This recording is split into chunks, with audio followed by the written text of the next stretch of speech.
84 സങ്കീർത്തനം.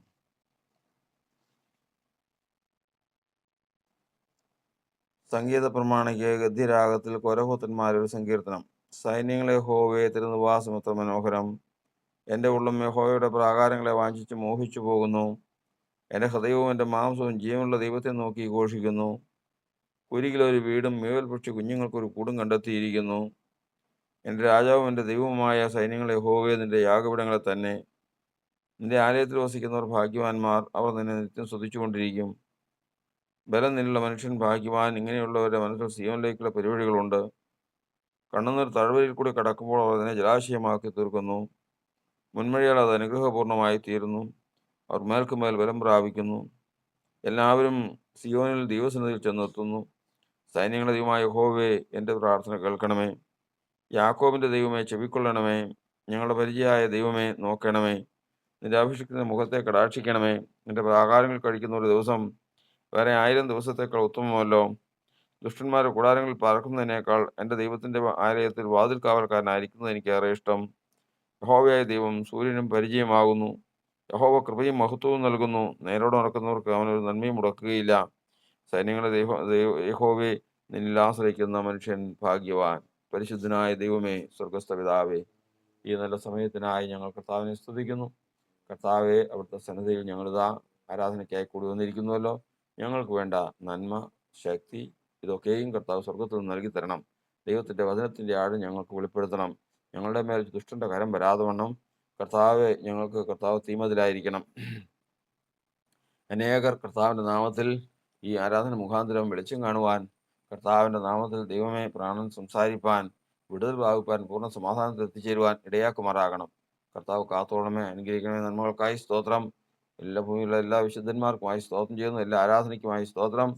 ഇന്ത്യ ബന്ധകോസ് സഭയുടെ ആരാധന നടക്കുന്ന എല്ലാ സ്ഥലങ്ങൾക്കുമായി കർത്താവിനെ സ്തുതിക്കുന്നു. എല്ലാം ദൈവിക നിയന്ത്രണത്തിൽ ദൈവത്തിൻ്റെ ആത്മാവ് തന്നെ നിയന്ത്രിച്ചുകൊള്ളണമേ, നിർവഹിച്ചുകൊള്ളുമാറാകണം. തിരുനാമഹത്വനുക്കരാകട്ടെ. വായിച്ച സങ്കീർത്തനത്തിനായി സ്തോത്രം.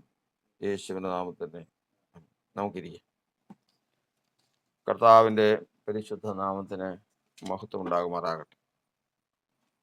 കർത്താവ് ഇന്ന് നമുക്കിങ്ങനെ വിലയേറിയ ഒരു ദിവസം തരുവാനിടയായി തീർന്നു. ഇന്ന് കർത്താവിൻ്റെ നാമത്തിൽ നാം ആരാധനയ്ക്കായി കൂടി വന്നിരിക്കുമ്പോൾ നമ്മുടെ പ്രത്യാശ കർത്താവിൻ്റെ വരവ് ഇതുവരെയും സംഭവിച്ചിട്ടില്ല. എന്നാൽ അതിനു മുമ്പ് ഒരു ആരാധന കൂടി കഴിക്കുവാൻ കർത്താവ് ഞങ്ങൾക്ക് കൃപ നൽകി തന്നിരിക്കുന്നു. കർത്താവിൻ്റെ രാജ്യം, ആ രാജ്യത്തിൽ എത്തിച്ചേരുവാൻ ഒരു മനുഷ്യൻ എന്തെല്ലാം വഴികളിൽ കൂടി കടന്നു പോകണം, എന്തെല്ലാം അനുഭവിക്കണം എന്നുള്ളത് ദൈവം അവനെക്കുറിച്ചുള്ള നിർണയത്തിൽ തന്നെ ഉള്ളതാണ്. ആ നിർണയപ്രകാരം ഈ അന്ത്യകാലത്ത് നമ്മെ കർത്താവ് ലോകത്തിൻ്റെ വഴികളിൽ നിന്ന് വിടുവിച്ചു കൊണ്ടുവന്ന്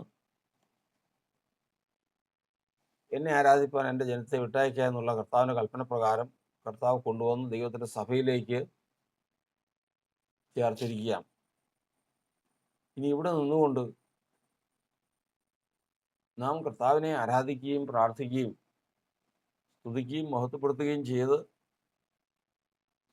ആരാധനയിൽ കൂടി ദൈവത്തെ പ്രസാദിപ്പിച്ച് ദൈവത്തിൻ്റെ സന്നിധിയിൽ ഒരുങ്ങിയിരിക്കാൻ കർത്താവ് നമുക്ക് കൽപ്പന തന്നിരിക്കുകയാണ്. അതുകൊണ്ട് നമുക്ക് മറ്റൊരു കാര്യത്തിലേക്കും ചിന്തയില്ല. നമുക്കൊരൊറ്റ കാര്യം മാത്രം, കർത്താവ് ഇന്ന് വരുന്നുവെങ്കിൽ കർത്താവിൻ്റെ പക്ഷക്കാരായി കർത്താവിനോടൊപ്പം ചേർന്ന് നിൽക്കാൻ കർത്താവെ എനിക്കിടയാകുമാറാകണം. കർത്താവിൻ്റെ തിരുമുഖത്തെ എനിക്ക് കാണണം. കർത്താവിൻ്റെ ശബ്ദത്തെ എനിക്ക് കേൾക്കണം.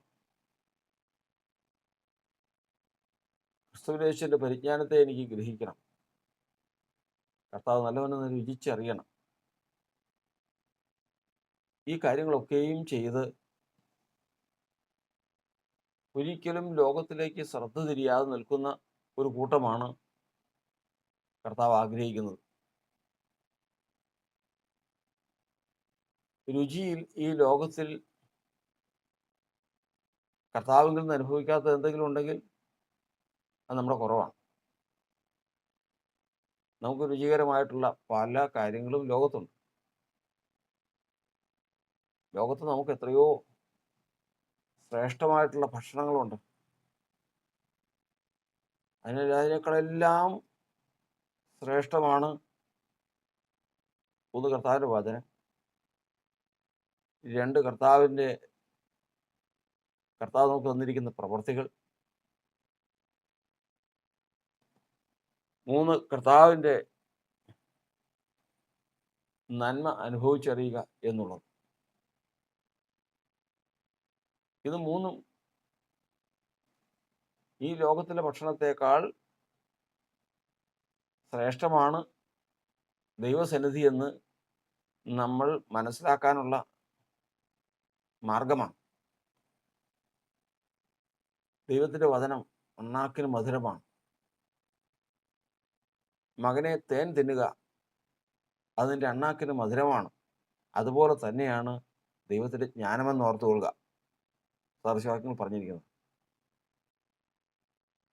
ദൈവം എനിക്ക് തന്നിരിക്കുന്ന വേല തികയ്ക്കുന്നതാണ് എൻ്റെ ആഹാരം. ഞാൻ ജീവനുള്ള ദേശത്ത് വെച്ച് യഹോവയുടെ നന്മ കാണുമെന്ന് വിശ്വസിച്ചില്ലെങ്കിൽ കഷ്ടം. ദൈവത്തിൻ്റെ നന്മ, ദൈവം നല്ലവനെന്ന് ഞാൻ അറിയാനുള്ളവനാണ്.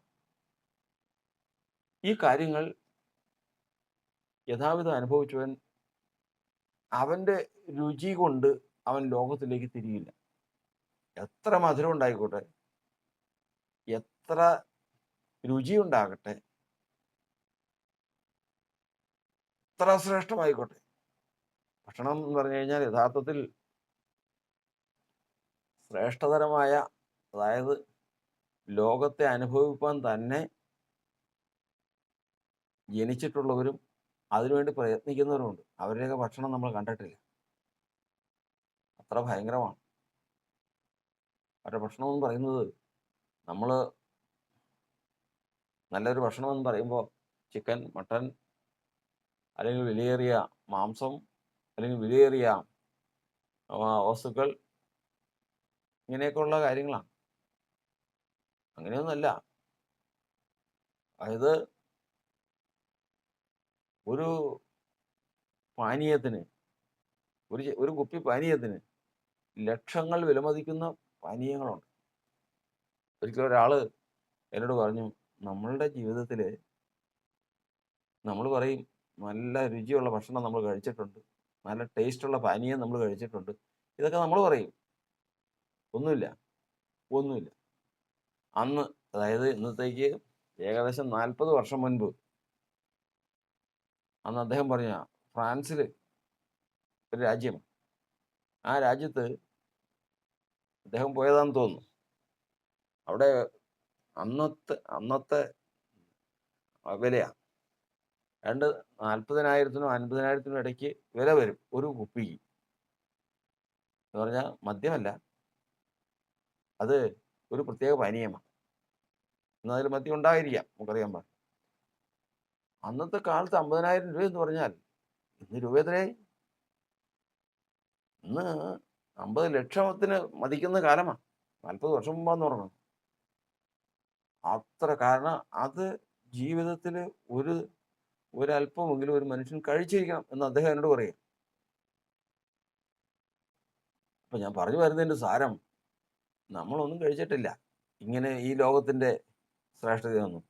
നമുക്ക് ലഭിച്ചിട്ടുള്ളത്, നമുക്ക് ശ്രേഷ്ഠമെന്ന് തോന്നുന്ന ചില ഭക്ഷണങ്ങളൊക്കെ നമ്മൾ കഴിച്ചിട്ടുണ്ട്, പാനീയങ്ങളൊക്കെ നമ്മൾ കഴിച്ചിട്ടുണ്ട്. അതൊന്നുമല്ല, അത്രമാത്രം ശ്രേഷ്ഠവും ഉന്നതമായിട്ടുള്ള കാര്യങ്ങൾ ലോകത്തുണ്ട്.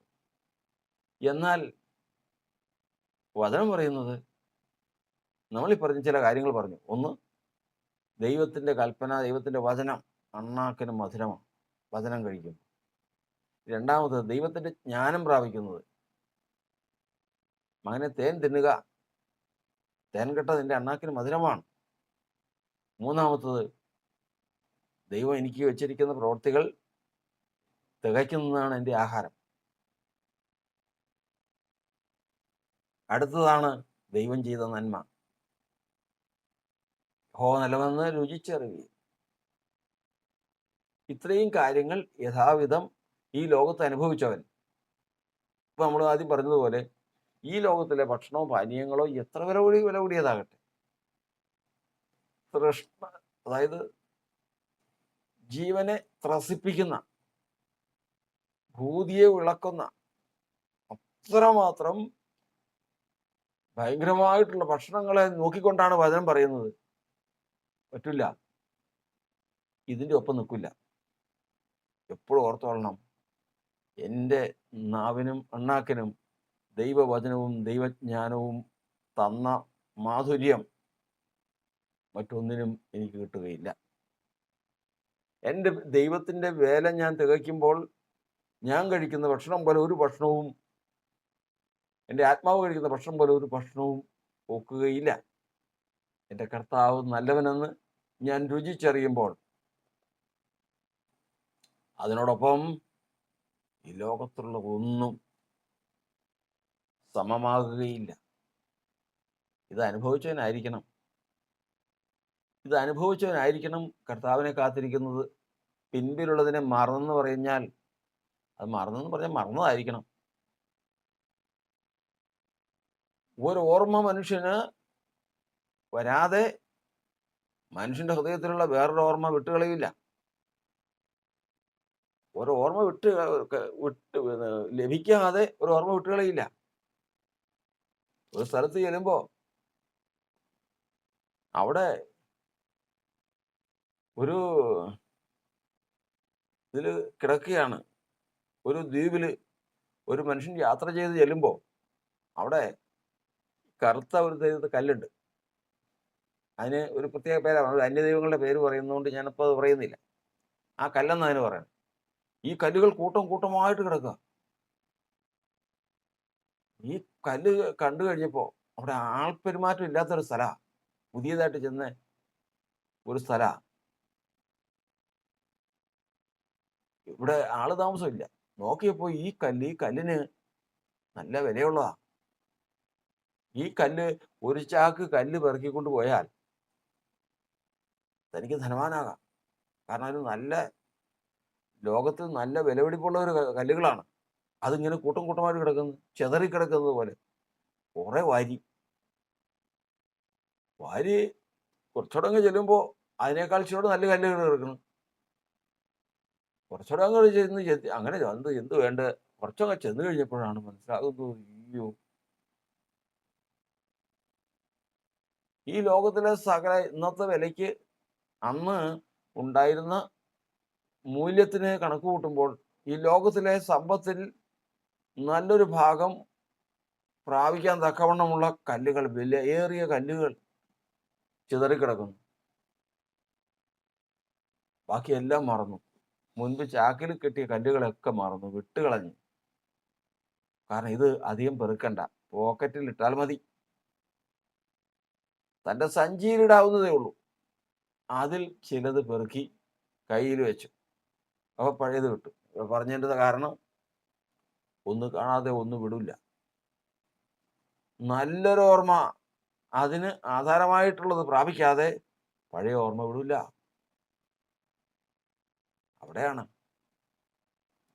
അവിടെയാണ് ദൈവത്തിന്റെ വചനം നമ്മെ പഠിപ്പിക്കുന്ന. പിൻപിലുള്ളതിനെ മറന്നു, മുൻപിലുള്ള വിരുദിനായിട്ട് ഓടുന്നു. യോ, ഞാൻ എന്തിന്റെ പിറകെയാണ് നടന്നത് ഇത്രയും നാള്?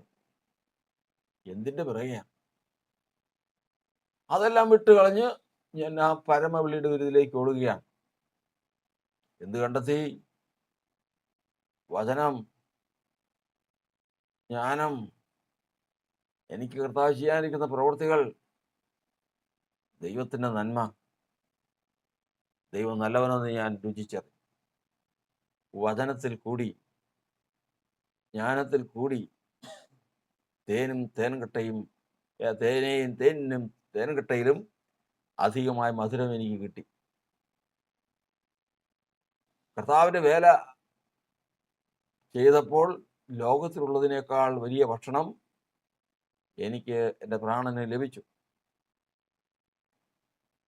ദൈവം എനിക്ക് ചെയ്ത നന്മകൾ പ്രാപിച്ചപ്പോൾ ലോകത്തിലുള്ള സകല ശ്രേഷ്ഠമായിട്ടുള്ള പാനീയ ഭക്ഷണങ്ങളെക്കാൾ ശ്രേഷ്ഠമായത് ഞാൻ പ്രാപിച്ചു. കർത്താവ് നല്ലവനെന്ന് ഞാൻ രുചിച്ചറിഞ്ഞു.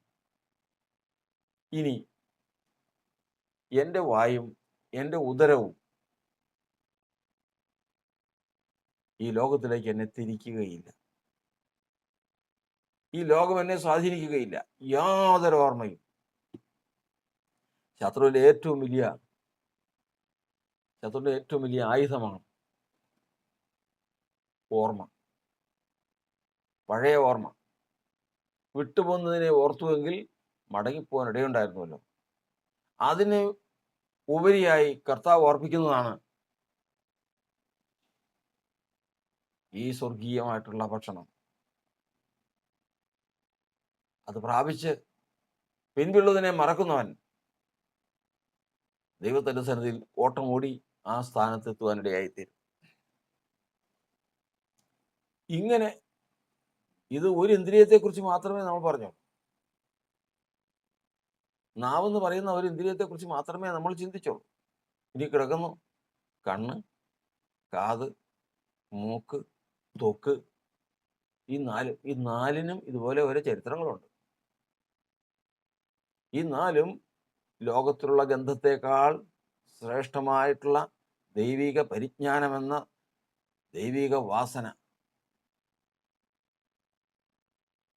ലോകത്തിലുള്ള ഏത് ശബ്ദത്തെക്കാൾ ശ്രേഷ്ഠകരമായിട്ടുള്ള കർത്താവിൻ്റെ ശബ്ദം, അതിനൊക്കെ ഓരോ പ്രവർത്തനങ്ങളാണ്. കാരണം ചെവി തുറന്നാലേ അത് കേൾക്കാൻ പറ്റുള്ളൂ. ദൈവം ചെവി തുറക്കണം. അതുപോലെ തന്നെ ലോകത്തിലുള്ള ഏത് സ്പർശനത്തെക്കാൾ ദൈവത്തിൻ്റെ ആത്മാവിൻ്റെ സ്പർശനം വലുത്. അങ്ങനെ ലോകത്തിലുള്ള ഏത് വെളിച്ചത്തെക്കാൾ പാപമോചനത്തിൽ കൂടി താൻ കണ്ട വെളിച്ചം, തൻ്റെ പ്രാണൻ കണ്ട വെളിച്ചം ശ്രേഷ്ഠമാണ്. സൗന്ദര്യത്തിൻ്റെ പൂർണ്ണതയായ സിയോനിൽ നിന്ന് പുറപ്പെട്ടു വരുന്ന വെളിച്ചമാണത്. അതിനപ്പുറം ഒന്നുമില്ല. ഇങ്ങനെയാണ് 5 ഇന്ദ്രിയങ്ങളെയും കൈവശമാക്കുന്നത്. 5 ഇന്ദ്രിയങ്ങളെയും.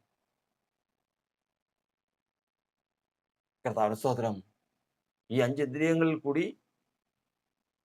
ഇന്ദ്രിയങ്ങളിൽ കൂടി നമ്മൾ ലോകത്തിൽ അടിമകളായി ജീവിച്ചുകൊണ്ടിരിക്കുകയാണ്. നല്ല അത്ര നല്ല സുഗന്ധം, നല്ല കാഴ്ച, നല്ല ശബ്ദം, നല്ല സ്പർശനം, നല്ല രുചി. ഇത് അങ്ങ് പൊക്കോട്ടെ എന്ന് പറഞ്ഞാൽ അങ്ങനെയൊന്നും പോവില്ല. അങ്ങനെ പോവില്ല. ഈ 5 ഇന്ദ്രിയങ്ങൾ ശത്രുവിൻ്റെ ആയുധങ്ങളാണെന്ന് ഏറ്റവും ആദ്യം മനസ്സിലാക്കിക്കൊള്ളണം. ഇത് മനസ്സിലാക്കി കഴിയുമ്പോൾ ഈ ആയുധങ്ങളെ ജയിക്കേണ്ടതിനാണ് ജാതികളുടെ ഒരു വിദ്യയുണ്ട്. അതൊരു ജഡീക ശാസ്ത്രമല്ല, ലോകശാസ്ത്രമാണ്. ഇന്ദ്രിയ വൈരാഗ്യം. ഇന്ദ്രിയങ്ങൾ സ്വാധീനിക്കുമ്പോൾ, ഇന്ദ്രിയങ്ങൾ ഉണരുമ്പോൾ അത് എനിക്ക് ശത്രുവാണെന്ന് മനസ്സിലാക്കി പ്രവർത്തിക്കുന്ന ഒരു പ്രവർത്തനമാണത്. ആ ഇന്ദ്രിയ വൈരാഗ്യം എന്ന് പറയുന്നത് ജയം പ്രാപിക്കാൻ ആർക്ക് കഴിയും? ഒരു മഹാൻ പണ്ട് എഴുതിയ പുസ്തകം ഞാൻ വായിക്കുന്നു. അദ്ദേഹത്തിൻ്റെ 65-ാമത്തെ വയസ്സിൽ അദ്ദേഹം എഴുതി, യൗവനത്തിൽ ഞാൻ തുടങ്ങിയതാണ് അധ്വാനം. യൗവനത്തിൽ ജഡത്തെ ജയിക്കണം, ഈ ലോകത്തിലെ ജീവിതത്തെ ജയിക്കണം, അതിനു വേണ്ടിയിട്ട്. പക്ഷെ ഇന്നും എനിക്കതിന് സാധിക്കുന്നില്ല. പക്ഷെ ഞാനിപ്പോഴും പരിശ്രമിച്ചുകൊണ്ടിരിക്കുക. അതിനുവേണ്ടി അദ്ദേഹം ചെയ്ത കാര്യങ്ങളൊക്കെ അവിടെ എഴുതിയിട്ടുണ്ട്. ധാരാളം കാര്യങ്ങളാണ്. അതിലൊന്നിലും അദ്ദേഹത്തിന് ഇതുവരെയും ജയം നേടാൻ സാധിച്ചിട്ടില്ല. എന്നാൽ ദൈവത്തിൻ്റെ വചനം പഠിക്കുന്നവർക്കറിയാം അദ്ദേഹത്തിന് അത് സാധിക്കില്ല. അദ്ദേഹത്തിന് സാധിക്കണമെങ്കിൽ അദ്ദേഹത്തിന് ലോകത്തെയും പഞ്ചേന്ദ്രിയങ്ങളെയും ജഡത്തെയും ഈ ലോകത്തിന്റെ സ്വാധീനത്തെയും അതിജീവിക്കണമെങ്കിൽ അതിന് കഴിവുള്ളത് യേശു മാത്രമേ ഉള്ളൂ. ആ യേശു ഈ പഞ്ചേന്ദ്രിയങ്ങളെ ജയിക്കാൻ തന്നിട്ടുള്ളതാണ് ദൈവത്തിന്റെ വചനം. ആ ദൈവത്തിന്റെ വചനപ്രകാരം അവൻ ഈ അഞ്ചേന്ദ്രിയങ്ങളെ ജയിക്കും. നല്ലവനെന്ന് രുചിച്ചറിയും. ക്രിസ്തുവേശുവിനെ കുറിച്ചുള്ള പരിജ്ഞാനത്തിന്റെ വാസന മറ്റെല്ലാ ഗന്ധത്തെക്കാളും വലുതാണ്. സൗന്ദര്യത്തിന്റെ പൂർണ്ണതയായി സിയോനിൽ നിന്ന് വരുന്ന വെളിച്ചം പാപമോചനത്തിൽ കൂടി അവൻ നമ്മെ കാണിക്കും. സ്വർഗത്തിൽ നിന്ന് വരുന്ന ശബ്ദം കേൾക്കുവാൻ തക്കവണ്ണം എൻ്റെ ചെവികളെ തുളയ്ക്കും. ഇതൊക്കെയും എങ്ങനെയാണെന്നുള്ളത് നമ്മൾ പഠിച്ചിരിക്കേണ്ടതാണ്. മറ്റെല്ലാ സ്പർശനത്തെക്കാൾ ദൈവത്തിൻ്റെ ആത്മാവിൻ്റെ സ്പർശനം വലുതാണെന്ന് തൻ്റെ ആത്മാവിനെ തന്ന് അവനെ ലോകത്തിലുള്ള മറ്റെന്ത് സുഖത്തേക്കാൾ വലിയ സുഖം അവൻ്റെ പ്രാണൻ അനുഭവിക്കാനിടയായിത്തീരും. അതുകൊണ്ടാണ് പറയുന്നത്, ഇങ്ങനെ തിരിഞ്ഞവൻ, ഇങ്ങനെ വിട്ടുവരുന്നവൻ പിന്നിലിരുന്ന് ഒരാൾ വിളിച്ചാൽ കേൾക്കില്ല. എന്തിനാ എന്നെ വിളിക്കുന്നത്? എന്ത് കാണാനാ എന്നെ വിളിക്കുന്നത്? എങ്ങോട്ട്? എന്നെ എന്തിനാണ് നിങ്ങൾ വിളിക്കുന്നത്? നല്ലൊരു കാഴ്ച കാണാനോ? എനിക്ക് കാണണ്ട. ഞാൻ കാണേണ്ടത് കണ്ടു കഴിഞ്ഞു. സൗന്ദര്യമാണോ? പൂർണ്ണത സിയോനിൽ ഞാൻ കണ്ടു കഴിഞ്ഞു. നല്ല പാട്ടാണോ? നല്ല ശബ്ദമാണോ? സിയോനിൽ നിന്ന് വരുന്ന ശബ്ദം ഞാൻ കേട്ടു കഴിഞ്ഞു. നല്ല സുഖിക്കുന്ന സ്പർശനമാണോ? എൻ്റെ കർത്താവിൻ്റെ ആത്മാവ് തന്നെ എനിക്ക് അതിലുപരിയായി തന്നു കഴിഞ്ഞു. നല്ല രുചിയാണോ? ഇല്ല. ദൈവം നല്ലവനെന്ന് ഞാൻ രുചിച്ചറിഞ്ഞു കഴിഞ്ഞിരിക്കുന്നു. നല്ല സുഗന്ധമാണോ? അല്ല, ഇല്ല, അതിൻ്റെ ഒന്നും ആവശ്യമില്ല. കാരണം മറ്റെല്ലാ സുഗന്ധത്തെക്കാൾ പ്രാണനെ ത്രസിപ്പിക്കുന്ന ക്രിസ്തുയേശുവിന്റെ പരിജ്ഞാനം ഞാൻ പ്രാപിച്ചു. ഇനി എന്താ? ഇങ്ങനെയുള്ള ഒരു മനുഷ്യനാണ് ഇതാ കർത്താവിന്റെ വരവ് നോക്കിയിരിക്കുന്നത്. ഇങ്ങനെയുള്ള മനുഷ്യനാണ് വിശ്വാസത്തിലേക്ക് വരുമ്പോൾ കർത്താവ് ആഗ്രഹിക്കുന്നത്. എല്ലാവരും പരാതിയാണ്, കർത്താവ് ഇതുവരെ എത്തിയില്ലല്ലോ, കർത്താവ് വാക്ക് പറഞ്ഞിട്ട് ഇതുവരെയും വന്നില്ലല്ലോ. എന്നിട്ടോ വന്നിരുന്നെങ്കിൽ എന്ത് ചെയ്യും? വന്നിരുന്നെങ്കിൽ എന്ത് ചെയ്യും? കാഹള ശബ്ദം കേട്ടെങ്കിൽ ഒരുങ്ങുമ്പോൾ ലോത്തിന്റെ ഭാര്യയെ പോലെ തിരിഞ്ഞു നോക്കും, സ്വയം നഷ്ടപ്പെടുത്തി കളയും. ലോകത്തിന്റെ ഭാര്യ ഉപ്പുതൂണായി പോയതുപോലെ ഇന്ന് ഈ ലോകത്തിൽ ജീവിക്കുന്ന അനേകർ കർത്താവിന്റെ ശബ്ദം കേൾക്കുമ്പോൾ ഇന്ദ്രിയങ്ങളുടെ സ്വാധീനം വരും, ലോകത്തിലേക്ക് തിരിഞ്ഞു നോക്കും, കർത്താവ് കൈവിട്ട് കളയും. അപ്പൊ ഇതുവരെയും കർത്താവ് വരാതിരുന്നതും ഇതുവരെയും കാത്തിരുന്നതും എന്തിനു വേണ്ടിയെന്ന് നാം മനസ്സിലാക്കി. ദൈവമേ, ഇതുവരെയും വരാതിരുന്നത് എൻ്റെ ഭാഗ്യം, എനിക്ക് വേണ്ടിയിട്ടാണ്, എൻ്റെ ക്രമീകരണത്തിന് വേണ്ടിയിട്ടാണ്. ഇത് മനസ്സിലാക്കണം. ഇതാണ് മനസ്സിലാക്കേണ്ടത്. കാരണം വിശ്വാസത്തിലേക്ക് വരുമ്പോഴേ തന്നെ കർത്താവ് ഒരാൾക്ക് ഈ കാര്യങ്ങളെല്ലാം അങ്ങോട്ട് തരുന്നതല്ല. അപ്പോസ്തലനായ പൗലോസിനെ തന്നെ നമ്മൾ പരിശോധിക്കുമ്പോൾ പൗലോസ് വന്ന ആ സമയത്തെ മാനസികാനുഭവം അല്ല പിന്നീട് നമ്മൾ പരിശോധിക്കുമ്പോൾ വന്ന കാലത്തെ അദ്ദേഹത്തിന്റെ മാനസിക ചിന്തകളും ഒക്കെ അതിനകത്ത് എഴുതിയിട്ടുണ്ട്. ഞാൻ ശിശുവായിരുന്നപ്പോൾ ശിശുവിനെ പോലെ ചിന്തിച്ചു, ശിശുവിനെ പോലെ സംസാരിച്ചു. എന്നാൽ പ്രായമായതിനു ശേഷമോ ശിശുവിനുള്ളത് വിട്ടുകളഞ്ഞു. അപ്പൊ അതെല്ലാം വേദപുസ്തകത്തിനകത്തുണ്ട്. ഒടുവിൽ ഒരു ദിവസം പറയുകയാണ്, ഞാൻ ക്രിസ്തുവിനെ അല്ലാതെ മറ്റൊന്നും അറിയാത്തവനായി ഈ ലോകത്തിൽ ഇരിക്കണമെന്ന് ഞാൻ ആഗ്രഹിക്കുന്നു. ഒന്നും വേണ്ട, എന്തറിയാൻ? നമ്മൾ എവിടെ ചെന്നാലും നമ്മുടെ ഒരു ജീവിതത്തിന്റെ ഒരു പ്രത്യേകതയാണ് വിവരമറിയുക എന്നുള്ളത്, വർത്തമാനം അറിയുക എന്നുള്ളത്, അത് വിവരാവകാശ ആ, രേഖ എന്ന് പറയുന്നത് നമ്മൾ കേട്ടിട്ടുണ്ട്. അറിയാനുള്ള ആകാംക്ഷ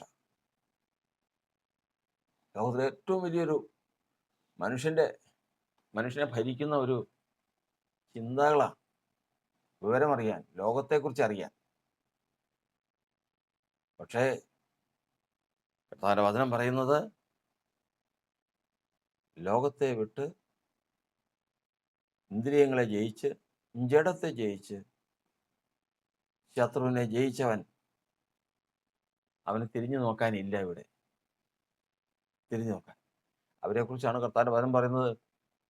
നല്ലൊരു പുനരുദ്ധാനം പ്രാപിക്കേണ്ടതിന് ഉദ്ധാരണം കൈക്കൊള്ളാതെ ഭേദ്യമേറ്റു. ഇതിനെക്കുറിച്ച് അറിഞ്ഞവരും വളർച്ച പ്രാപിച്ചവരും തങ്ങൾക്കെതിരെ വന്ന ശത്രുവിന്റെ നേരെ ചെന്നു. ശരിക്കും ശത്രുവിന്റെ നേരെ കാല് പിടിച്ചെങ്കിൽ, അല്ലെങ്കിൽ ഒന്ന് നമസ്കരിച്ചെങ്കിൽ രക്ഷപ്പെടാമായിരുന്നു. ഇല്ല, നല്ലൊരു പുനരുദ്ധാനം കിട്ടൂല. ശത്രുവിന് കീഴടങ്ങിയാൽ നല്ലൊരു പുനരുദ്ധാനം കിട്ടൂല. ശദ്രക്ക്, മേശക്ക്, അബേദ്നെഗോവിന്റെ ജീവിതം അതാണ്. ഒന്ന് വീണ് നമസ്കരിച്ചാൽ നിങ്ങൾ ഹൃദയം കൊണ്ട് നമസ്കരിക്കാതിരുന്നാൽ പോരെ? ഹൃദയം കൊണ്ട് നമസ്കരിക്കാതിരുന്നാൽ പോരെ? അതിനും വചനമുണ്ട്. നയമാൻ എലീശയോട് പറഞ്ഞപ്പോ, ഞാൻ എനിക്കിഷ്ടമുണ്ടായിട്ടല്ല, എൻ്റെ മനസ്സോടെയല്ല, എങ്കിലും എൻ്റെ യജമാനുണ്ട്, സിറിയയിലെ അരാം രാജാവുണ്ട്, ആ രാജാവിൻ്റെ കൈത്താങ്ങല ഞാൻ. അവിടെ ചെല്ലുമ്പോൾ രാജാവ് അവൻ്റെ വിഗ്രഹത്തിൻ്റെ മുമ്പിൽ ഇങ്ങനെ അങ്ങ് കുനിയും. അപ്പൊ കൈത്താങ്ങൽ പിടിക്കുന്ന ഞാനും കുനിഞ്ഞേ പറ്റൂ. കുനിയാതിരിക്കാൻ പറ്റില്ല, കാരണം അതുപോലുള്ള ഒരു ക്രമീകരണമാണ് അവിടെ. എനിക്ക് മനസ്സിലായിട്ടല്ല, എനിക്കിഷ്ടമുണ്ടായിട്ടുമല്ല. പക്ഷെ അത് യാന്ത്രികമായിട്ട് അത് ചെയ്തു പോകും. എൻ്റെ മനസ്സോട് ഞാൻ ചെയ്യില്ല. എൻ്റെ മനസ്സോട് ഇനി ഞാൻ യഹോവയെ മാത്രമേ ആരാധിക്കൂ. ഇസ്രായേലിൻ്റെ ദൈവം തന്നെയാണ് എൻ്റെ ദൈവം. അതുകൊണ്ട് ഈ കാര്യത്തിൽ എന്നോട് കർത്താവ് ക്ഷമിക്കണം എന്ന് പറഞ്ഞപ്പോൾ എലീശ പറഞ്ഞത് സമാധാനത്തോടെ പോകും. അതും വചനമുണ്ട്. അപ്പൊ ആ വചനം നോക്കിയാൽ മതി. പ്രവാചകൻ ഇങ്ങനെ പറഞ്ഞിട്ടുണ്ടല്ലോ. നയമാന്റെ കാലത്ത്, എലീശ പ്രവാചകന്റെ കാലത്ത് നയമാൻ ഇങ്ങനെ ഒരു സാഹചര്യം വന്നപ്പോൾ ജാതികളുടെ ഇടയിൽ ചെന്ന് കഴിഞ്ഞാൽ താൻ ഇങ്ങനെ ഒന്ന് ജീവിക്കുന്നതിന് അതിന് വിരോധമില്ല എന്ന് പറഞ്ഞിട്ടുണ്ടല്ലോ. അപ്പൊ ഞാനും ഈ വിഗ്രഹത്തെ, ഈ ദൂരാ സമഭൂമിയിൽ നിർത്തിയിരിക്കുന്ന ഈ വിഗ്രഹത്തെ ഒന്ന് വണങ്ങിക്കഴിഞ്ഞാൽ അതുകൊണ്ട് എൻ്റെ ഹൃദയം ഏതായാലും വണങ്ങില്ല. നമുക്ക് വണങ്ങിയേക്കാം, പ്രശ്നങ്ങൾ തീരട്ടെ. വെറുതെ അനേകം യഹൂദന്മാർക്ക് തന്നെ മൊത്തത്തിൽ പ്രശ്നങ്ങൾ ഉണ്ടാക്കുന്ന എന്തിനാ? മറ്റുള്ളവർക്ക് ദോഷം ഉണ്ടാക്കുന്ന എന്തിനാ? ദൈവജനത്തെ കഷ്ടപ്പെടുത്തേണ്ട കാര്യമില്ലല്ലോ. കാരണം ഈ കോപം മുഴുവനും തങ്ങളെ വിട്ടതിന് ശേഷം അവരിലേക്ക് തിരിയും. അപ്പൊ അതുകൊണ്ടൊന്ന് നമസ്കരിച്ചേക്കാം എന്ന് ആ ബാലന്മാര് ചിന്തിച്ചില്ല. കാരണം എന്താ? നല്ലൊരു പുനരുദ്ധാനം പ്രാപിക്കേണ്ടത്. ഇവരെ തീച്ചുളയിട്ട് കർത്താവ് ചിലപ്പോൾ വിടുവിച്ചില്ലെങ്കിൽ ഈ തീച്ചുളയിൽ കിടന്ന് കത്തി പ്രാണം പോകും. ഇങ്ങനെ പോയി കഴിഞ്ഞാൽ നാളെ പുനരുദ്ധാനത്തിന്റെ ദിവസമുണ്ട്. ആ പുനരുദ്ധാനത്തിന്റെ ദിവസം നല്ലൊരു പുനരുദ്ധാനം എഴുന്നേൽക്കുന്നത് കാണണം. അത്ര ശക്തിയോടെ, അത്ര ദൈവശക്തിയിൽ ഞാൻ ഉയർക്കുന്ന ദിവസം മുമ്പന്മാരായി ഓരോരുത്തർ വരും. ഓരോരുത്തര് ഈർച്ചവാളാൽ അറുക്കപ്പെട്ടവർ എഴുന്നേറ്റു, തീച്ചുളയിൽ വീണവർ എഴുന്നേറ്റു, വാളാൽ കൊല്ലപ്പെട്ടവർ എഴുന്നേറ്റു, പീഡിപ്പിക്കപ്പെട്ടവർ എഴുന്നേറ്റു, കഷ്ടം അനുഭവിച്ചവർ എഴുന്നേറ്റു. ഓരോരുത്തർ ഓരോ നിരയാണ്. അങ്ങനെ അതിവേദനയിൽ ലോകത്ത് നിന്ന് പോയവർ ഓരോരുത്തരായി നല്ലൊരു പുനരുദ്ധാനം പ്രാപിക്കും. ഇത് ഇങ്ങനെ സംഭവിക്കണമെങ്കിൽ, മരണം തൻ്റെ മുൻപിൽ വരുമ്പോൾ, ലോകത്ത് തൻ്റെ ജീവിതം അവസാനിക്കുമ്പോൾ ഇങ്ങനെ ഒരു അവസ്ഥയിലേക്ക് വരണമെങ്കിൽ ലോകത്തിലേക്ക് നോക്കി മതി, ഇതാ ഞാൻ വിടുകയാണ്. ലോകത്തു നിന്നുള്ള ശബ്ദം കേൾക്കുമ്പോൾ ഇല്ല, ഇനി എനിക്ക് ഈ ലോകത്തിന്റെ ശബ്ദം കേൾപ്പാനില്ല, ഞാൻ ഇത്രയും കാലം കേട്ടതാണ്, അത് മതി. ഇതാ ഞാൻ വേറൊരു ശബ്ദം കേൾക്കുന്നു. വെളിച്ചത്തിൽ എൻ്റെ അവകാശത്തെ കാണുന്നു, എൻ്റെ കർത്താവിനെ കാണുന്നു. ക്രിസ്തുവിനെക്കുറിച്ചുള്ള പരിജ്ഞാനം എൻ്റെ പ്രാണന് സുഗന്ധമായി തീരുന്നു. ദൈവത്തിൻ്റെ ആത്മാവ് എന്നിൽ വന്നിരിക്കുന്നു. ഞാൻ ദൈവത്തെ രുചിച്ചറിഞ്ഞിരിക്കുന്നു. ഇങ്ങനെ ഉള്ളവൻ, കർത്താവിൻ്റെ വചനം പറയുന്നത്, ജീവന്റെ പുസ്തകത്തിൽ നിന്ന് അവനെ അടുത്ത പുസ്തകത്തിലേക്ക് എഴുതുകയാണ്. കർത്താവ് പറഞ്ഞു, ഭൂതങ്ങൾ നിങ്ങൾക്ക് കീഴടങ്ങുന്നതിലല്ല, നിങ്ങളുടെ പേര് ജീവന്റെ പുസ്തകത്തിൽ എഴുതിയിരിക്കുന്നത് കൊണ്ട് നിങ്ങൾ സന്തോഷിക്കും. ജീവന്റെ പുസ്തകത്തിൽ നിങ്ങളുടെ പേര് എഴുതിയോട് സന്തോഷിപ്പിക്കും. നല്ലതാ ജീവന്റെ പുസ്തകത്തിൽ. പക്ഷെ ജീവന്റെ പുസ്തകത്തിൽ പേരെഴുതിയിരിക്കുന്നത് ഉറപ്പല്ല.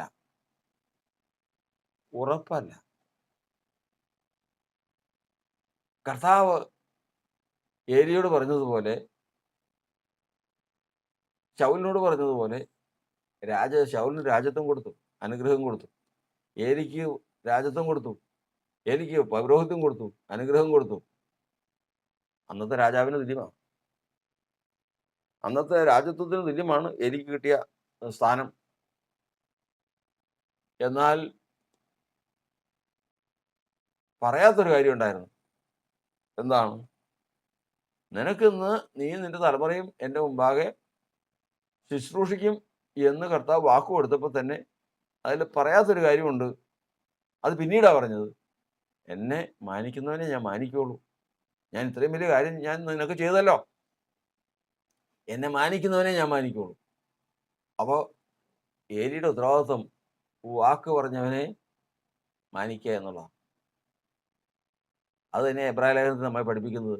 അരുളി ചെയ്തവനെ നിരസിക്കാതിരിപ്പാൻ നോക്കുവീൻ. അരുളി ചെയ്തവനെ നിരസിക്കരുത്. അതിൽ നിന്നില്ല. ഏലിയുടെ പേര് ജീവന്റെ പുസ്തകത്തിൽ എഴുതി, ശൗലിന്റെ പേരൊക്കെ എഴുതി. എന്നാൽ ദൈവത്തിന്റെ വചനം പറയുന്നത് അടുത്ത പുസ്തകമുണ്ട്. ഇവിടെ വന്നിരിക്കുന്നവർ നമ്മൾ പഠിച്ചതുപോലെ അടുത്ത പുസ്തകത്തിലേക്ക് എഴുതണം. ഏത് പുസ്തകത്തിലേക്ക്? സങ്കീർത്തനം പറയുന്നത്, നീതിമാന്മാരുടെ അവരെ എഴുതരുതേ, അവരുടെ പേരെ ജീവന്റെ പുസ്തകത്തിൽ നിന്ന് മായ്ച്ചു കളയണമേ. അപ്പൊ ജീവന്റെ പുസ്തകത്തിൽ എഴുതിയാലും അതിന് മായ്ച്ചു കളയുന്ന അനുഭവം ഉണ്ടാകാം. ജീവന്റെ പുസ്തകത്തിൽ എഴുതിയത് ഉറപ്പായി തീരണമെങ്കിൽ അവൻ ലോകത്തെ ജയിച്ച്, ജഡത്തെ ജയിച്ച്, ഇന്ദ്രിയങ്ങളെ ജയിച്ച്, ശത്രുവിനെ ജയിച്ച് നീതിമാന്മാരോട് കൂടി എഴുതപ്പെടണം. ആ കൂട്ടത്തിൽ വന്നാൽ അത് എഴുതുന്നതിന് മുമ്പ് ആ കർത്താവ് ഒരു വാക്ക് പറയും.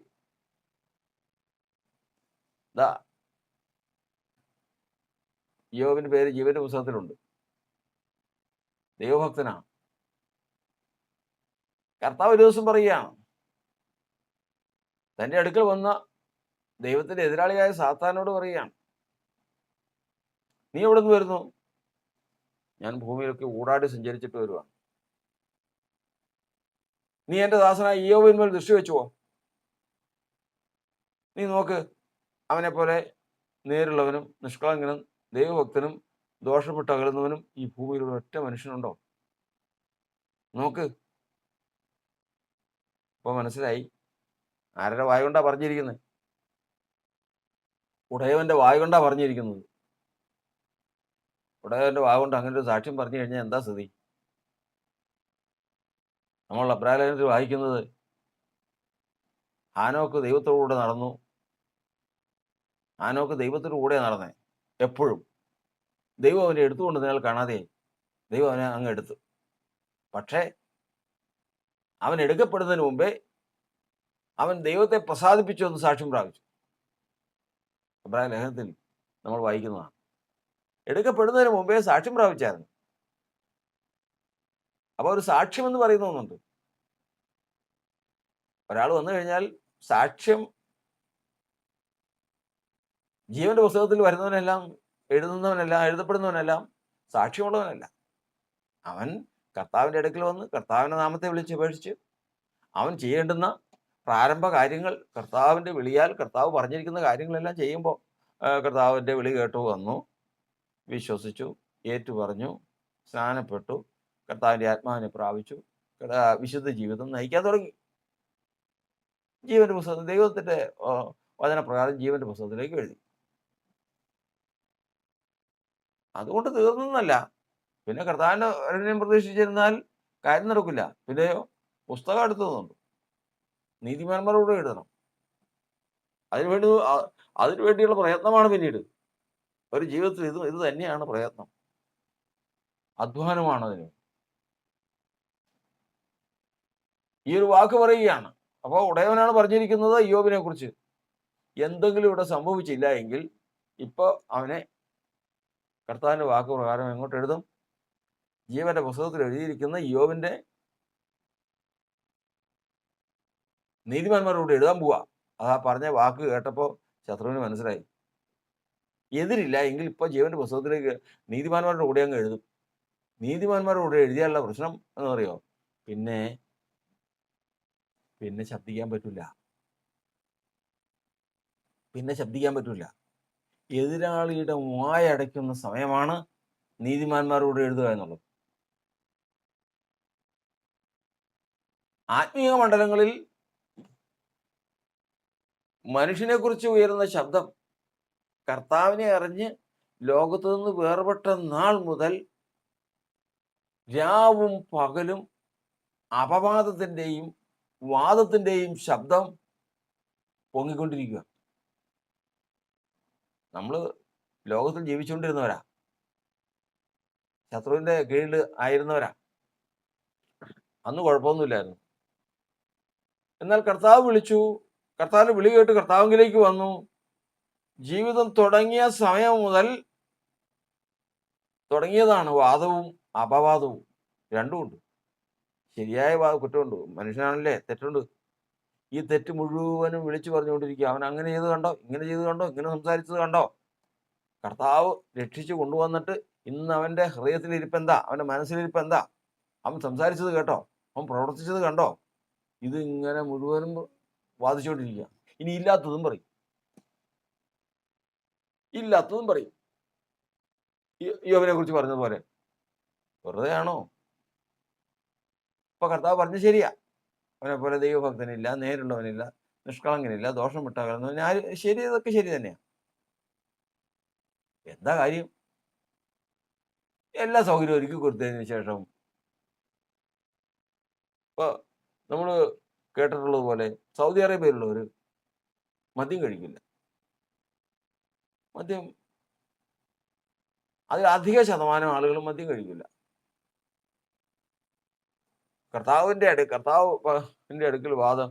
കർത്താവ് പറയുകയാണെന്ന് ഇരിക്കട്ടെ, കണ്ടോ, നീ ആ രാജ്യത്തുള്ളത് നീ നോക്കി, ഇഷ്ടംപോലെ ആളുകൾ മദ്യം തൊടില്ല, അവർ അത് ശ്രദ്ധിക്കില്ല. അവർ സാധാരണ പറയുന്നത് എന്താ?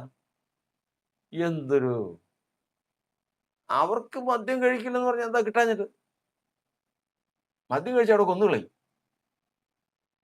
അവിടെ നഖയെല്ലാം പറിച്ച് കളയുന്ന ശിക്ഷ, കഠിനമായ ശിക്ഷയാ. അതുകൊണ്ടല്ലേ കഴിക്കില്ലത്. നിയമമൊക്കെ ഒന്ന് മാറ്റിയതിന് ശേഷം ഇഷ്ടംപോലെ മദ്യം കിട്ടും, അതിനുള്ള സൗകര്യം ഉണ്ടെങ്കിൽ, അതിനുള്ള കാശും ഒക്കെ ഉണ്ടെങ്കിൽ നോക്ക്, എന്നിട്ട് പറ. അവൻ പറയുന്നത് ശരിയാ. യോബ് ഈ കാര്യങ്ങൾ കർത്താവ് പറഞ്ഞ് ശരിയാണെന്ന്. നിഷ്കളങ്കനാണ്, നേരുള്ളവനാണ്, ദോഷമിട്ടവനാണ്, ദൈവഭക്തനാണ്, ഒരു തടസ്സവും ഇല്ല. ഇപ്പോ എന്നാ ഒരു കന്നാലി എത്രയാണെന്നറിയോ? കഴുത എത്രയാണെന്നറിയോ? അവനും അവരുടെ തലമുറയും തിന്നു തീർക്കാൻ പറ്റാത്ത വസ്തുവകൾ അവനുള്ളൂ, സമ്പത്ത് അവനുള്ളൂ. ഇത്രയും സൗകര്യമുള്ളവൻ തന്നെ ഭക്തനായി പോവും, നേരുള്ളവനായി പോവും. കാരണം അവന് വേറെ ചിന്തിക്കാനില്ല. ചിന്തിക്കാൻ ക്ഷീണം വരുമ്പോഴാണ്, നഷ്ടം വരുമ്പോഴാണ്, കഷ്ടം വരുമ്പോഴാണ് പ്രശ്നം. ഇനി ഞെരുങ്ങിന്നിരിക്കട്ടെ, സഹിക്കാവുന്നതിനൊരു കഴിവുണ്ട്, ഒരു പരിധിയുണ്ട്. ആ സമയം വരുമ്പോൾ, സഹിക്കാൻ പറ്റാതെ വരുമ്പോൾ, അവൻ നിന്നെ മുഖത്ത് നോക്കി ത്യജിച്ച് പറയും, പ്രശ്നമായി. പ്രശ്നമായി. അപ്പോൾ എഴുത്ത് അവിടെ നിർത്തി. ഏതിലെഴുത്ത്? ജീവന്റെ പുസ്തകത്തിൽ എഴുതിയിരുന്ന ഇയ്യോബിന്റെ പേര് നീതിമാന്മാരോട് എഴുതാൻ ഉദ്ദേശിച്ച പ്രവൃത്തി അവിടെ നിർത്തി. നിർത്തിയതിന് ശേഷം ഇത് തെളിയിക്കപ്പെട്ടിട്ട് വേണം അങ്ങ് കയറ്റാൻ. ഇത് തെളിയിക്കപ്പെട്ട് കഴിഞ്ഞാൽ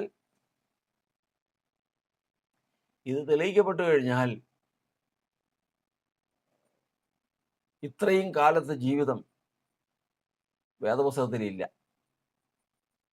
നമ്മൾ പഠിക്കുന്ന ദൈവത്തിന്റെ വചനം എന്ന് പറയുന്നത് സ്വർഗത്തിൽ എന്നേക്കും സ്ഥിരമായിരിക്കുന്നതാണ്. ഈ സ്ഥിരമായിരിക്കുന്ന വചനത്തിൽ ഇയ്യോബ് പരീക്ഷിക്കപ്പെടുന്ന വരെയുള്ള കാലഘട്ടം എഴുതിയിട്ടില്ല. എന്നാൽ പരീക്ഷിക്കപ്പെടുന്ന സമയം മുതൽ ദൈവം സാക്ഷ്യം പറയുന്നതും സാത്താൻ എതിർവാദം പറയുന്നതും മുതൽ അവന്റെ ചരിത്രം വേദപുസ്തകത്തിലേക്ക് വരുവാണ്. മറ്റൊരു കാര്യം പറഞ്ഞു കഴിഞ്ഞാൽ ഇയ്യോബിനെ യഹോവയുടെ പുസ്തകത്തിലേക്ക് ചേർത്ത് എഴുതാൻ പോവാന്നർത്ഥം. അതിനാണ് ആ വാക്ക് പറഞ്ഞത് കർത്താവ്. ഇനി മേലാൽ നിനക്ക് നീ ദൃഷ്ടി വയ്ക്കാൻ പറ്റില്ല. ഇനി മേലാൽ നീ അപവാദം പറയാൻ പറ്റില്ല. ഇനി ഞാൻ എന്തെങ്കിലും അവന് അനുഗ്രഹം കൊടുത്തു കഴിഞ്ഞാൽ അതിനെതിര് പറയാൻ പറ്റില്ല. ഇനി അവനെതിരെ ഒരു ശബ്ദം ആത്മീയമണ്ഡലങ്ങളിൽ കേൾക്കാൻ പാടില്ല. ഓ, എന്താ ഭയങ്കരം! എന്താ ആത്മീയ മണ്ഡലങ്ങളിൽ ഒരു ശബ്ദം, ഞാൻ ഇയ്യോബിനെ സമർത്ഥമായിട്ട് അനുഗ്രഹിക്കും, ഒരു ശബ്ദം കേൾക്കാൻ പറ്റില്ല. അതിനു മുമ്പ് ചെയ്യാവുന്നത് ശത്രു ചെയ്യും. തുടങ്ങി. കർത്താവ് പറഞ്ഞു, ഇതാ അവൻ നിന്റെ കയ്യിലിരിക്കും. അവന്റെ ശരീരത്തെ തൊടരുത്, ജീവനെ തൊടരുത്. സകലതും നശിപ്പിച്ചു. അവൻ പറഞ്ഞു, യഹോവ തന്നു, യഹോവ എടുത്തു, അവന്റെ നാമം വാഴ്ത്തപ്പെടുമാറാകട്ടെ. വീണ്ടും വാദം ഉണ്ടായി. കൊടുത്തു, അവന്റെ പ്രാണനെ മാത്രം തൊടരുത്. തകർത്തു. ശരീരം മുഴുവനും രോഗവും വേദനയും സകലതും നശിപ്പിച്ചു. ദൈവത്തിനെതിരെ പറഞ്ഞില്ല. ദൈവത്തിന്റെ വചനം പറഞ്ഞ ഇനി ദുഷ്ടനില്ല. ഇയ്യോബിന്റെ പുസ്തകത്തിൽ ദുഷ്ടനില്ല. ഇയ്യോബിന്റെ ജീവിതത്തിൽ ദുഷ്ടനില്ല. ഇയ്യോബിന് നന്മ കൊടുത്തു കഴിഞ്ഞാൽ ദൂഷണം പറയാനോ എതിര് പറയാനോ ആളില്ല. എന്താ? ഈ ലോകത്തിൽ ജനിച്ച് ജീവിക്കുന്ന ദൈവത്തിന്റെ പൈതലിന് ഏതെങ്കിലും ഒരു നന്മ വന്നാൽ അപ്പോൾ അതിന് എതിര് പറയുന്നവനാ സാത്താൻ. പക്ഷേ മറ്റേ പുസ്തകത്തിലേക്ക്, ഏത് പുസ്തകത്തിലേക്ക്? നീതിമാന്മാരോടുകൂടി ആ പുസ്തകത്തിലേക്ക് എഴുതി കഴിഞ്ഞാൽ ശബ്ദിക്കാൻ പാടില്ല. പിന്നെ ശബ്ദിക്കാൻ പാടില്ല. പിന്നെ ദൈവത്തിന്റെ ദൈവത്തിന്റെ കൂട്ടുകാരവര്, ദൈവത്തിന്റെ സ്നേഹിതന്മാരാണവര്. ശബ്ദിക്കാൻ പാടില്ല. എത്ര ഭയങ്കര ജീവിതം! എത്ര ഭയങ്കരമായ ജീവിതം! നാളെ കർത്താവിന്റെ ശബ്ദം കേൾക്കുമ്പോൾ അവരും കർത്താവുമായിട്ടുള്ള ബന്ധത്തിൽ അവർ മേളിലേക്ക് ഒരാള് പറഞ്ഞു, സാത്താൻ ആ അവസാന നിമിഷങ്ങളിൽ കർത്താവിന്റെ വരവില് കർത്താവ് ജനത്തെ എടുക്കുമ്പോൾ, എന്നോട് പറഞ്ഞ ഒരാൾ, ഒരു ശുശ്രൂഷകൻ, എടുക്കുന്ന സമയത്ത് ജനമെല്ലാം പോകുമ്പോൾ കഴിയുമെങ്കിൽ അവൻ കുറെ പേരെങ്കിലും വലിച്ചു താഴ്ത്തേക്ക് ഇടും. കർത്താവിന്റെ അടുക്കിലേക്ക് പോകാതെ വണ്ണം തടസ്സം ചെയ്യുകയും വലിച്ചിടുകയും ചെയ്യും. എന്തോരും പരിജ്ഞാനമുണ്ട്! എന്താ പറഞ്ഞത്? ദൈവത്തിന്റെ കരത്തെ തടുക്കുമെന്നോ? പോകുന്ന ആരാന്നറിയാവോ? ആ സമയത്ത് ഒരുങ്ങി വന്ന് ഓടി വന്ന് സ്നാനപ്പെട്ട് പോകുന്നതാണ്. എന്നാ കർത്താവ് വരുന്നതെന്ന് അറിഞ്ഞു കഴിഞ്ഞാൽ അന്ന് രാവിലെ അങ്ങ് സ്നാനപ്പെട്ട് കഴിഞ്ഞപ്പോൾ പ്രശ്നമില്ലല്ലോ. ഒക്കെ മിഥ്യാധാരണകളാണ്. പുസ്തകത്തിലുള്ളവരുണ്ട്. അവരേറ്റ മറ്റുള്ളവരെല്ലാം കാഴ്ചക്കാരായിരിക്കും. എടുക്കപ്പെടുന്നവരുണ്ട്, കാഴ്ചക്കാരുണ്ട്, എന്നാൽ കാണാത്തവരുമുണ്ട്. ഈ സംഭവിക്കുന്നതൊന്നും എന്തൊക്കെയോ സംഭവിക്കുന്നു മാത്രം അറിയുന്നവരുണ്ട്, അത് ജാതികൾ. ഇത് സംഭവിക്കുന്നതെല്ലാം കാണുന്നു, തങ്ങൾക്കതിൽ പങ്കില്ലാത്തവരുണ്ട്, അത് കർത്താവിനെ ഭാഗികമായിട്ട് അറിഞ്ഞവർ ജീവന്റെ പുസ്തകത്തിൽ എഴുതിയിട്ട്, പക്ഷേ നീതിമാനോട് എഴുതാത്തവർ. എന്നാൽ വരികയും കാണുകയും കേൾക്കുകയും കർത്താവിൻ്റെ സാന്നിധ്യം അനുഭവിക്കുകയും ചെയ്യുന്ന ഒരൊറ്റ കൂട്ടമുണ്ട്. അതാണ് ഈ നീതിമാന്മാരോട് എഴുതുന്ന പുസ്തകത്തിൽ എഴുതിയവർ. അതിനു വേണ്ടിയിട്ടാണ് ഈ ഓട്ടവും അധ്വാനവും മുഴുവൻ. ഈ ലോകത്തിൽ നമുക്കൊന്നും പ്രാപിപ്പാനില്ല. ഇത്ര മാത്രം ഈ ലോകത്തിൽ നിന്ന് നമുക്ക് നഷ്ടപ്പെടാനേ ഉള്ളൂ.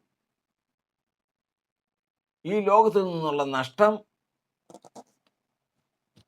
മനഃപൂർവമായിരുന്നാൽ നാം രക്ഷപ്പെട്ടു. എനിക്കുള്ളവരെല്ലാം എന്നെ വിട്ടകന്നു പോയല്ലോ. എന്നിട്ട് നിന്റെ മനോഭാവം എന്താ? ഇടിയും നെല്ലുളിയാണോ? ഇല്ല. എൻ്റെ കർത്താവ് എനിക്കുണ്ടല്ലോ. ആരെല്ലാം തള്ളിയാലും എൻ്റെ കർത്താവ് എനിക്കുണ്ടല്ലോ, മതി. എനിക്ക് എൻ്റെ എബ്രാഹിം നമ്മൾ പഠിക്കുന്നത് സമ്പത്തുകൾ മുഴുവൻ നഷ്ടപ്പെട്ടോ, പോയിക്കോട്ടെ, ഉത്തമമായ സമ്പത്ത് എനിക്കുണ്ടല്ലോ. എൻ്റെ ശരീരം ഇതാ ദ്രവിച്ച് രോഗാവസ്ഥയിലായി നശിക്കുകയാണ്. ആണോ? ഈ ശരീരമാണ് എന്നെയും കർത്താവിനെയും തമ്മിൽ അകറ്റി നിർത്തിയിരിക്കുന്നത്. വിശ്വാസം നഷ്ടപ്പെടാതെ ഈ ശരീരം നഷ്ടപ്പെട്ടാൽ ഞാനും കർത്താവും ഐക്യത്തിലേക്ക് പോവാം. ഇത് പറയുന്നവനാണ് നീതിമാന്മാരോട് എഴുതപ്പെട്ടവൻ. ദൈവസന്നിധിയിൽ നിന്ന് നമ്മൾ ആരാധനയ്ക്ക് വേണ്ടി ഒത്തുകൂടിയിരിക്കുക.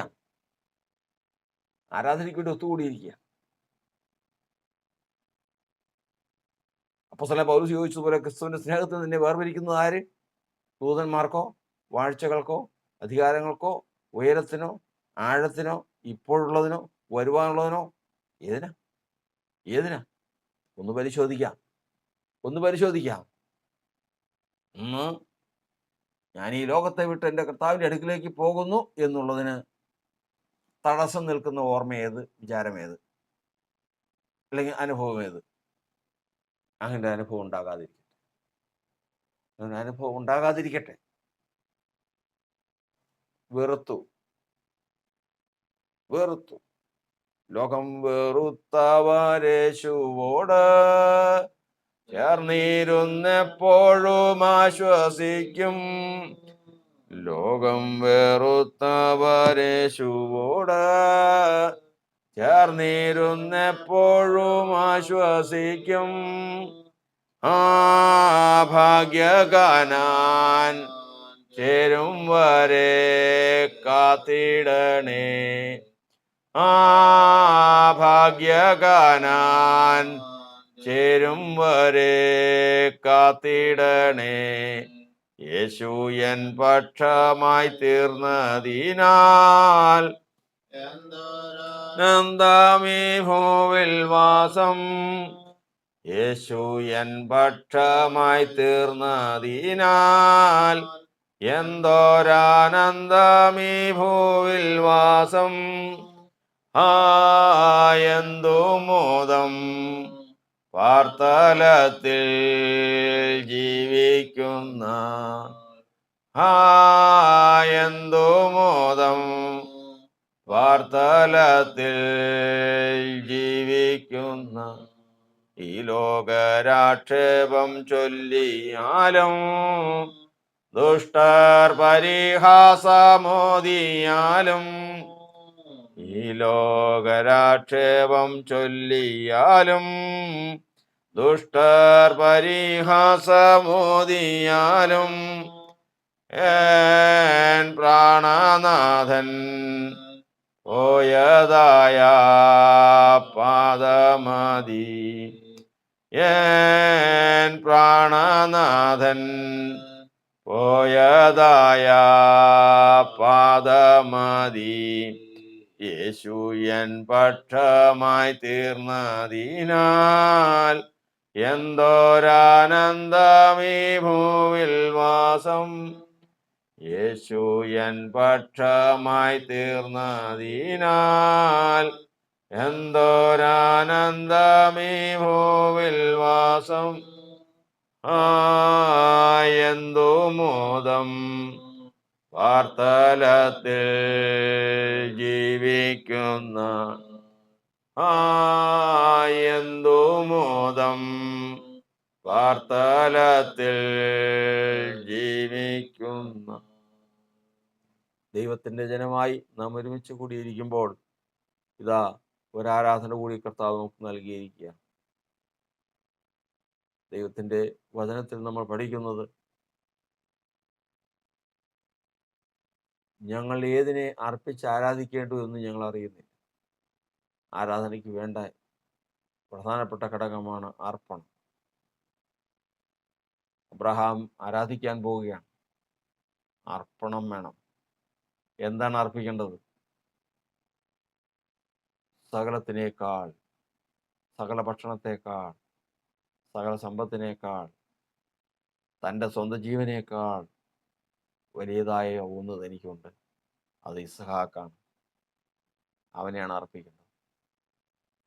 ദൈവം ചോദിച്ചിരിക്കുന്നത് അവനെയാണ്.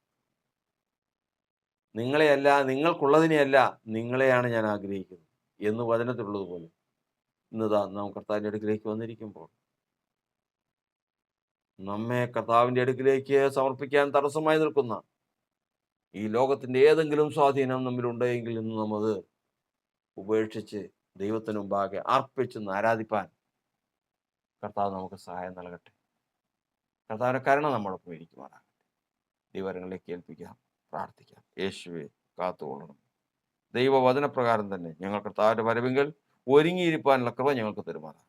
ഹൃദയശുദ്ധീകരണം നൽകി ഞങ്ങളുടെ പ്രവൃത്തിയെ തികച്ച് ജീവന്റെ പുസ്തകത്തിൽ നിന്ന് കർത്താവെ നീതിമാന്മാരോട് എഴുതി കർത്താവിനെ കാത്തിരിപ്പാനും കർത്താവിൻ്റെ വരവെങ്കിൽ കർത്താവിനെ ചേരുവാനും ഇടയാക്കുമാറാകണം. ഈ ശുശ്രൂഷ കേൾക്കുകയും ഇത് പ്രാപിക്കുകയും ചെയ്യുന്ന ഏവരോടും കർത്താവ് സഹതാപം തോന്നുന്ന മഹാദിവസം കർത്താവേ ഒരു വലിയ ഒരു കൂട്ടം കർത്താവിന്റെ ഇത് നിമിത്തം കാണപ്പെടുവാൻ തക്കവണ്ണം ഇടയാക്കുമാറാകണം. ഒന്ന് മഹത്വം ആകട്ടെ യേശുവിന്റെ നാമത്തിൽ.